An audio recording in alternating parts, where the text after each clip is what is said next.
নমস্কাৰ 10 বজাৰ বাতৰিলৈ স্বাগতম ষ্টুডিঅ'ত মই পাপৰি কৰোনাৰ খবৰ দেশত কৰোনাৰ ভয়ংকৰ সংক্ৰমণ হৈছে এদিনতে দেশত নতুনকৈ 1,17,100 জন লোক আক্ৰান্ত হোৱাৰ খবৰ আহি পৰিছে আৰু এদিনতে 302 জন কৰোনা আক্ৰান্তৰ মৃত্যু হোৱাৰ খবৰ আহি পৰিছে আৰু বৰ্তমান দেশত মুঠ 3,71,000ৰ অধিক লোক চিকিৎসাধীন অৱস্থাত আছে সমান্তৰালভাৱে অমিক্ৰণৰ সংখ্যাও বৃদ্ধি পাইছে দেশত 3,002 জন লোক অমিক্ৰণত আক্ৰান্ত হোৱাৰ খবৰ আহি পৰিছে গতিকে এক উদ্বেগজনক খবৰ আমি এই মুহূৰ্তত জনাব বিচাৰিছো যে দেশত কৰোনাৰ ভয়ংকৰ সংক্ৰমণ ঘটিছে আৰু যেহেতু এয়া তৃতীয়টো ঢৌ গতিকে এই তৃতীয় ঢৌৰ সময়ছোৱাত কৰোনাৰ ভয়ংকৰ সংক্ৰমণ ঘটিছে এই সময়ছোৱাত পুনৰ এবাৰ সজাগতা সচেতনতাৰ প্ৰয়োজনীয়তা আহি পৰিছে কিছু ঢিলাই দিয়া হৈছিল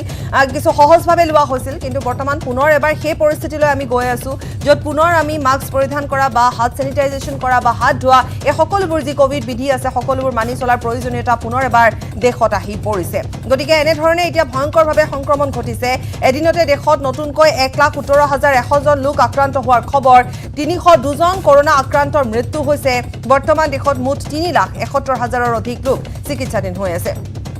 সমান্তৰালভাৱে বৃদ্ধি পাইছে অমিক্ৰণৰ সংক্ৰমণো দেশত 3,002 জন লোক অমিক্ৰণত আক্ৰান্ত হোৱাৰ খবৰ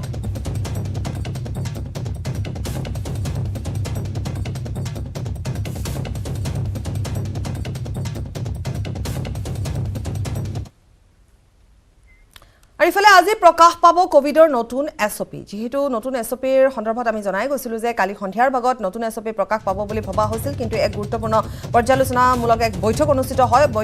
হোৱাৰ অন্তত জনোৱা হয় যে আজি সেই নতুন এছঅপি প্ৰকাশ পাব নৈশ সন্ধ্যা আইন 2 ঘণ্টা আগুৱাই অনাৰ এক সম্ভাৱনা আছে প্ৰাথমিক আৰু মাধ্যমিক পৰ্যায়ৰ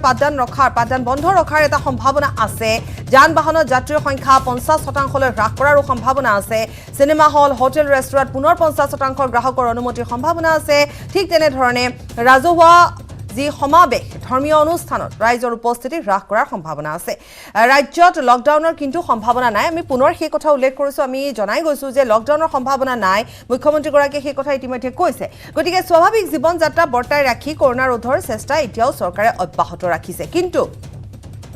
যেহেতু মাঘ বিহু সমাগত গতিকে মাঘ বিহু ৰাজহুৱা যিসমূহ অনুষ্ঠান থাকিব তাক লৈ কিন্তু এতিয়াও অনিশ্চয়তা 12 জানুৱাৰীলৈ পৰ্যবেক্ষণ কৰিব কোভিড পৰিস্থিতি কোভিডৰ বাবে পিছুৱাব পাৰে পৌৰসভা নিৰ্বাচন মুখ্যমন্ত্ৰী গৰাকীয়ে ইতিমধ্যে এই কথা উল্লেখ কৰিছে পূৰ্বতে যে যদিহে এনে ধৰণে বৃদ্ধি পায় তেতিয়াহলে হয়তো পৌৰসভা নিৰ্বাচন পিছুৱাই দিবলগীয়া হ'ব পাৰে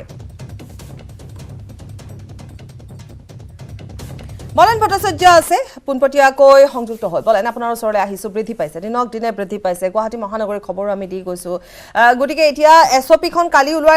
ওলোৱাৰ কথা আছিল সেয়া নহল পৰ্যালোচনামূলক এক বৈঠক অনুষ্ঠিত হল আজি এছঅপি ওলাব পাৰে সম্ভাৱনীয়তাৰ কথা পুনৰ এবাৰ আহিব পাৰে আপোনাৰ সৈতে আমি কথা পাতিম সবিশেষ সামৰি বলেন সব যোৱাকালি ৰাজ্য চৰকাৰৰ শীৰ্ষ উচ্চস্তৰীয় বিষয়াসকলে এখন বৈঠক অনুষ্ঠিত হৈছিলে আৰু যিখন বৈঠকত কেইবাটাও সিদ্ধান্ত ইতিমধ্যে ৰাজ্য চৰকাৰে গ্ৰহণ কৰিছে যিসমূহ সিদ্ধান্ত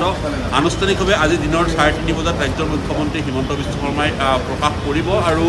বিশেষকৈ কোভিডৰ বিৰুদ্ধে এই যুঁজখন অৰ্থাৎ তৃতীয় যিটো কোভিডৰ ঢৌ সেই ঢৌটো আচলতে কিদৰে অতিক্ৰম কৰিব পৰা যাব তাৰ কাৰণে পূৰ্বে কি ধৰণৰ বাধা নিষেধসমূহ আৰোপ কৰা হ'ব নীতি নিৰ্দেশসমূহ কিদৰে দিলে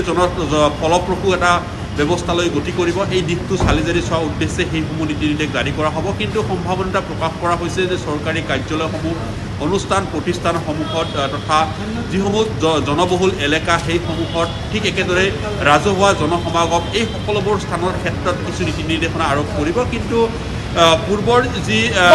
বলেন আপোনাৰ সৈতে আমি সংযুক্ত হ'ম পুনৰ এবাৰ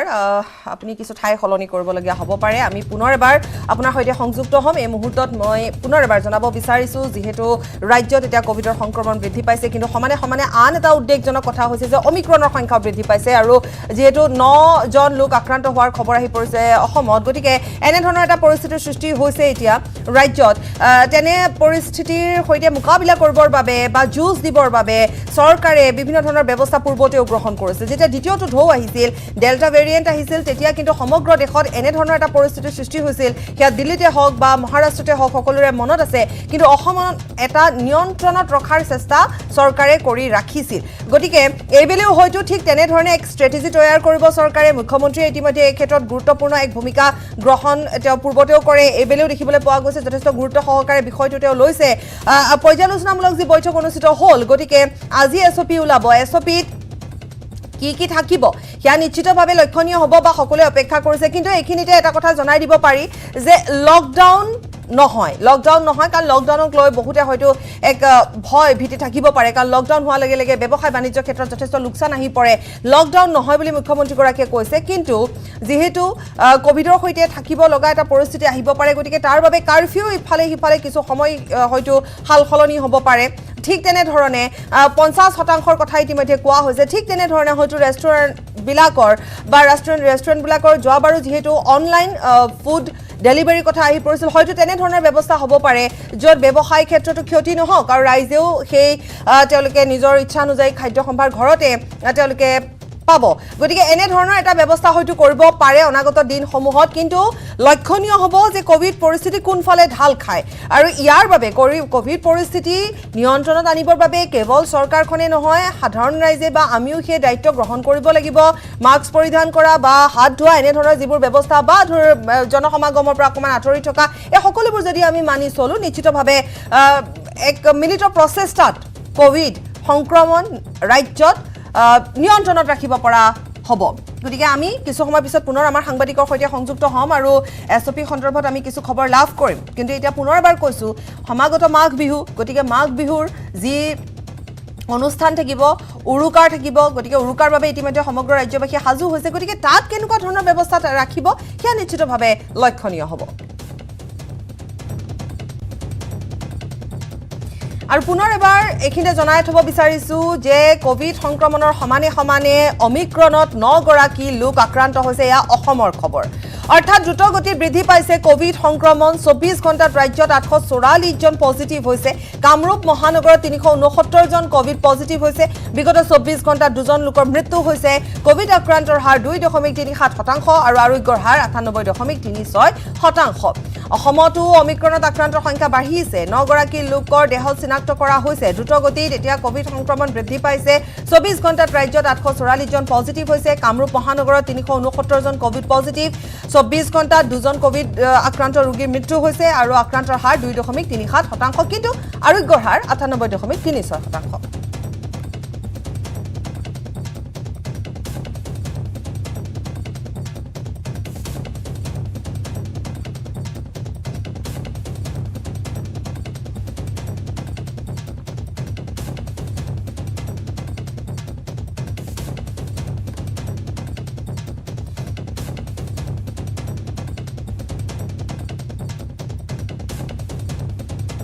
কোভিড পৰিস্থিতিলৈ লক্ষ্য ৰাখি ইতিমধ্যে যেহেতু আমি জনাই গৈছোঁ যে বিভিন্ন ঠাইত বিভিন্ন ধৰণেৰে ব্যৱস্থা গ্ৰহণ কৰা হৈছে স্থানীয় প্ৰশাসনে ব্যৱস্থা গ্ৰহণ কৰিছে আমি ৰাজ্যৰ খবৰো দি যাম পৰৱৰ্তী সময়ত আমি কিছু সময় পিছতে আমাৰ সাংবাদিকসকলৰ সৈতে সংযুক্ত হ'ম আৰু অধিক খবৰ আমি লাভ কৰিম খবৰ আৰু আছে সময় এটি বিৰতি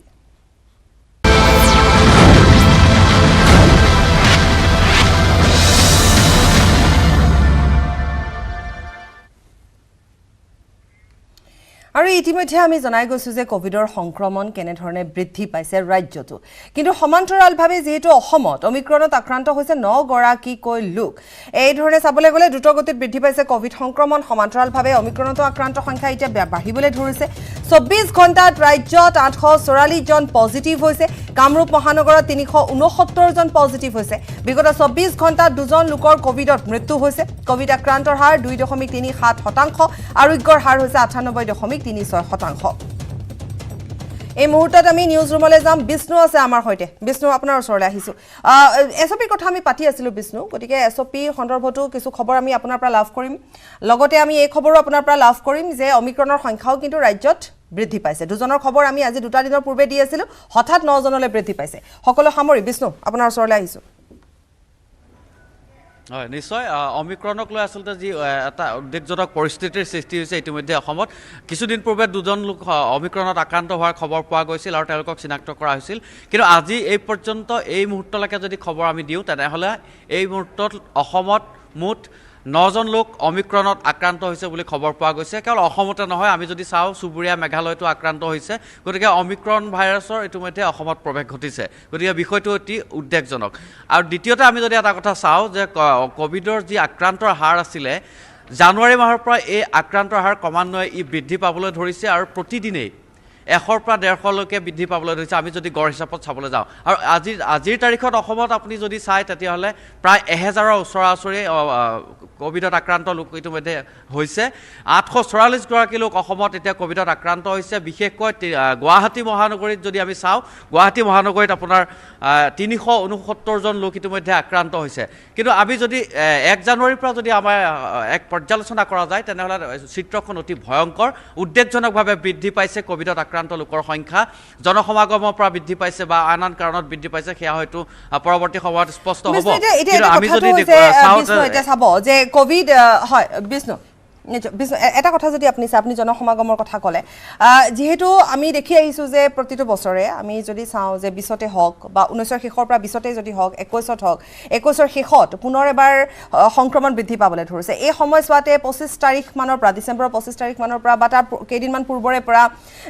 হঠাতে ধৰি লওক যেহেতু সংক্ৰমণ কিছু নিয়ন্ত্ৰণত আছিল বহু বিশেষ এটা নাছিল আমি মাস্ক বাদ দি দিলোঁ আমি ফুৰিবলৈ গুচি গ'লোঁ জনসমাগমৰ মাজত থাকিলোঁ আমি সেই সময়ছোৱাত সম্পূৰ্ণৰূপে পাহৰি থাকিলোঁ যে কোভিড সম্পূৰ্ণৰূপে শেষ নহয় বা হোৱাও নাই আৰু সেই সময়ছোৱাতে আমাৰ বহুখিনি কথা আহি গ'ল আমাৰ খ্ৰীষ্টমাছ আহিল ঠিক তেনেধৰণে 31 জানুৱাৰী আহিল 31 ডিচেম্বৰ আহিল 1 জানুৱাৰী আহিল আমি উৎসৱ মুখৰ এটা পৰিৱেশৰ মাজত থাকিলোঁ এতিয়া আহি আছে বিহু গতিকে এই সময়ছোৱাত নিশ্চিতভাৱে আপুনি যি কথা কৈছে যে অমিক্ৰণৰ সংখ্যাও বাঢ়িছে কিমান উদ্বেগজনক হ'ব পাৰে গতিকে আমাৰ সাৱধানতাৰ কিমান প্ৰয়োজনীয়তা আহি পৰিছে বিষ্ণু নিশ্চয় ইতিমধ্যে SOP কথা আহিছে সেই প্ৰসংগতে আচলতে SOP জাৰি কৰিব আজি জাৰি কৰাৰ সম্ভাৱনা আছে ৰাজ্যত যিহেতু অমিক্ৰণৰ সংখ্যাও বৃদ্ধি পাইছে সমান্তৰালভাৱে কোভিডত আক্ৰান্তৰ সংখ্যা ইতিমধ্যে বৃদ্ধি পাইছে আমি যদি চাওঁ আপুনি ইতিমধ্যে কৈছে যে 3 জানুৱাৰীৰ পৰা 2022 চনৰ 3 জানুৱাৰীৰ পৰা ক্ৰমান্বয়ে কোভিডৰ আক্ৰান্তৰ সংখ্যা কিন্তু উদ্বেগজনকভাৱে বৃদ্ধি পাইছে আৰু বিশেষজ্ঞসকলেও প্ৰকাশ কৰিছিলে যে ডিচেম্বৰ মাহৰ পৰা হয়তো কোভিডৰ আক্ৰান্তৰ সংখ্যা সমগ্ৰ বিশ্বতে বাঢ়িব ঠিক একেদৰে আমি যদি ভাৰতবৰ্ষ সমগ্ৰৰ ফালৰ পৰা ব্যৱস্থা গ্ৰহণ কৰিছে প্ৰতিখন যি চহৰত থকা যি জনসংযোগৰ বিভাগৰ যি ঘোষণা আছে এই ঘোষণাৰ জৰিয়তে ৰাইজক অৱগত কৰিছে যাতে যি কোভিডৰ যি নীতি নিয়ম যদিও ভেকচিন লোৱা হৈছে তথাপিও কিন্তু কোভিডৰ যি নীতি নিয়ম থাকে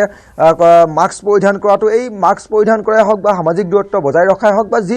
নীতি নিৰ্দেশনা আছে মাস্ক পৰিধান কৰাৰ লগতে হাত চেনিটাইজ কৰাৰ যি নিয়ম আছে এইসমূহ নীতি নিয়ম যাতে সকলোৱে পালন কৰে তাৰ কাৰণে ইতিমধ্যে জিলা প্ৰশাসনৰ ফালৰ পৰা অধিক তৎপৰতাৰে প্ৰতিটো স্থানত ঘোষণা দি থকা আমি দেখিবলৈ পাইছোঁ আমি উল্লেখ কৰিব লাগিব মঙলদৈ খাৰুপেটীয়া দলগাঁও চিপাঝাৰ এইসমূহ স্থানত প্ৰশাসনে অতি কঠোৰ হ'বলৈ আৰম্ভ কৰি যাতে কোনো লোকে মাস্ক পৰিধান নকৰাকৈ বাহিৰলৈকে ওলাই নাহে বা যি জনসমাৱেশ থকা স্থানত যাতে মাস্ক পৰিধান নকৰাকৈ কোনো লোক থাকিব নালাগে সেই ক্ষেত্ৰত কিন্তু আৰক্ষীৰ লগতে প্ৰশাসনৰ লোকসকল কঠোৰ হোৱা দেখিবলৈ পোৱা গৈছে আৰু যি জিলা প্ৰশাসন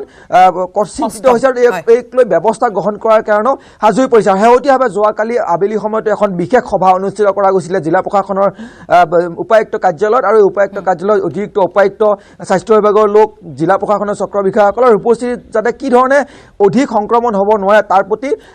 কি ধৰণে ব্যৱস্থা ল'ব পাৰে সেই বিষয়ে কিন্তু আলোচনা কৰা দেখিবলৈ পোৱা গৈছিলে জিলা প্ৰশাসনৰ যি উপায়ুক্ত কাৰ্যালয়ত উপায়ুক্তগৰাকীৰ উপস্থিতিত পাপৰি ধন্যবাদ জনাইছোঁ এয়া আছিল দৰঙৰ খবৰ দৰঙত 100 জনলৈ বৃদ্ধি পাইছে 100 জন কোভিড পজিটিভ পোৱা গৈছে দৰঙত কিন্তু প্ৰশাসন হস্তম সাজু হৈ আছে যিকোনো পৰিস্থিতিৰ সৈতে মোকাবিলা কৰিবৰ বাবে ৰাইজক আহ্বান জনাইছে ৰাইজক সজাগ কৰিছে ডাবল ভেকচিনেটেড হ'লেও যাতে মাস্ক পৰিধান কৰক হাত ধুৱক এই সকলোবোৰ নীতি নিৰ্দেশনা মানি চলক তাৰ বাবে আহ্বান জনাইছে প্ৰশাসনে